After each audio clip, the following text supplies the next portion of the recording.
මේ ලොකු සන්නසේ හරි වැඩක් කළානේ. මම දුන්න දාන දෙකක්ම එපා කියලා ප්‍රතික්ෂේප කරා. හැබැයි මට උන්වහන්සේ ගැන එකට හිත පැහැදුනා.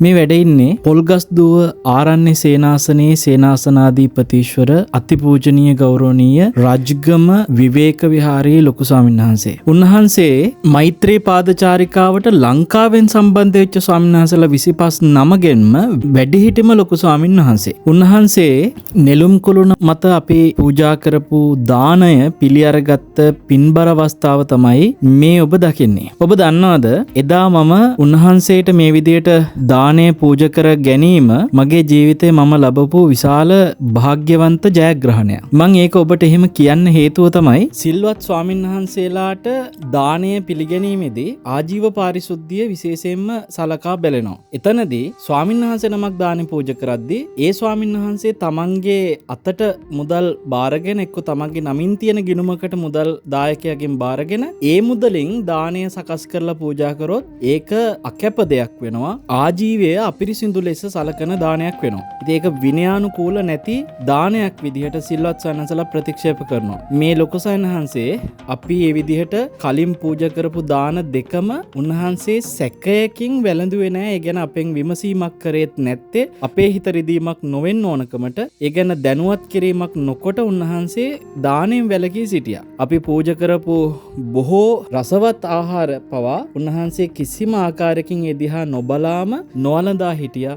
ප්‍රධාන සංවිධායක මහත්තයාගෙන් දානි පාර්සලයක් පමණක් ඉල්ලගෙන ඒ දානි ටික වැළඳුවා. අපෙත් හිත රිද්දන්නේ නැතුව සිනහ මුස්මුහුණින් ආශ්මතුන් මට දාන එකක් පිණ්ඩපාතේ විදියට මගදී ලැබුණා. ඒක මම වළඳන්නම් කියලා ඒ සංවිධායක මහත්තුරුන්ගෙන් ලැබිච්ච පිණ්ඩපාත දානේ පමණක් වැළඳුවා. ඉතින් මේක මගේ දානෙට විතරක් නෙමෙයි තවත් ස්වාමීන් වහන්සේලා පූජා කරපු දානවලදී උන්වහන්සේ මේ විදියට වැළකී සිටියා. එතකොට මම පෙබරවාරි 14 හැලියගොඩදී සහ අනුරාධපුර පෙබරවාරි 24 පූජා කරපු දාන දෙකේදීම උන්වහන්සේ මේ විදිහට වැළකී සිටීම මට දැනිලා මම ඒ ගැන යම් විමසීමක් කරනකොට තමයි දැනගත්තේ මේ විදිහට උන්වහන්සේ සීලය ගැන සලකලා වැළකී ඉන්නවා කියන එක.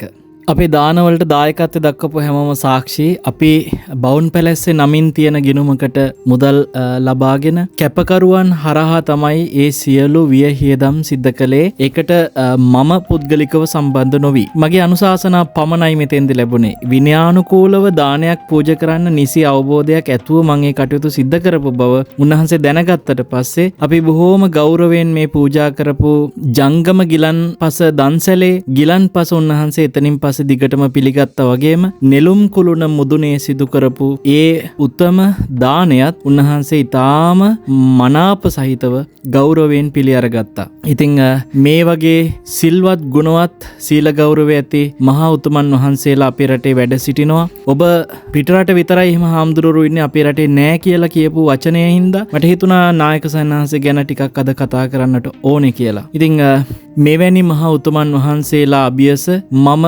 පාපිස්නාවක් වේවා කියලා හැමතිස්සෙම උන්වහන්සේලාට නමස්කාර කරනවා. ඔබ හැම දෙනාටම ඒ මහා උත්තමයන් වහන්සේලාට අපි පූජා කරපු සියලු දානයන් ගෞරව සිතින් අනුමෝදන් වෙන්න කියලා ආරාධනා කරනවා. ඒ කියන්නේ ඔබ වහන්සේලා මෙතන වළඳනකොට පේන දේ නෙමෙයි ටිකකින් පේන්නේ. කොළමක් පේනවා. මොහොතක් පාසා මේ පේන දර්ශනේ වෙනස් වෙනවා. වෙනස් වෙන බව ඔප්පු කරන්න හදලා. ඒ කියන්නේ පුළුණ කරකවන්න බැරි හින්දා වාඩිලා ඉන්න තැන කරකවනවා. ඉතින් මෙතන මෙහින් බලන්න මෙහින් කොට ඒක නෑ. ඒකනේ